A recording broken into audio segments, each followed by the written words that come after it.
xibaar yu wér te wóor ca tàng ba abonnez-vous pour ngeen di mën di jot suñuy vidéo.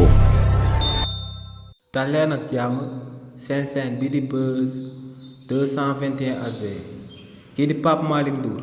di ak personnalité politique bu kenn dootu présenté ci réew mi di Sénégal yëkkati nay ŋàññ daal di koy jëmale ci lu état bi daal di demee ci marché de l'UEMOA daal di fay gagné lu tolloog 450 milliards de francs CFA. si li ni mel kii di Pape Malick Ndour ne opération d'appel public à l'épargne boobee di APE bi nga xam ne gouvernement bu bees bi daal dinañ koy amal daal di koy amalee ci marché de l'UEMOA ne lu leer ba am moom mooy que ne dafa daal di bëri ay lënc bëri loolu lu fa daal di lëndëm te ne luy firndeel kàddum yëkkati moom mooy que ne kenn mënulaa daal di wax ki nga xam ne moom moo daal di abal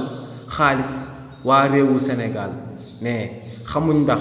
ñu daal di nekk ci diaspora bi ñoom ñoo daal di jël seen xaalis daal di koy lebal waa réewu Sénégal ne xamuñ ndax xaalis boobee dafa daal di bàyyeekoo ci ay étranger yu daal di nekk Europe yu yëkkati seen xaalis daal di koy lebal Sénégalais yi wala ndax xaalis boobee dafa daal di bàyyeekoo ci ay homme d'affaires yu daal di dëkk ci sous-région bi maanaam ñu daal di dëkk ci Mali Burkina Faso Nigéria wala Côte d'Ivoire ne li leer ba am moom mooy que ne ba waxtu bu ñuy wax nii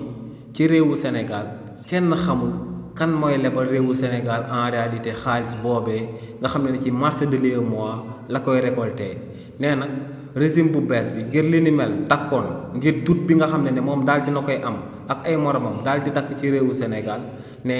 il fallait ñu daal di amal akub rapport boo xam ne rapport bu transparent lay daal di doon ñu daal di xam profilu yi nga xam ne ñoom ñoo daal di lebal réewu Sénégal ginnaaw ba mu amalee akub opération d'appel public à l'épargne te si li ni mel mu daal di ciy récolter lu tolloog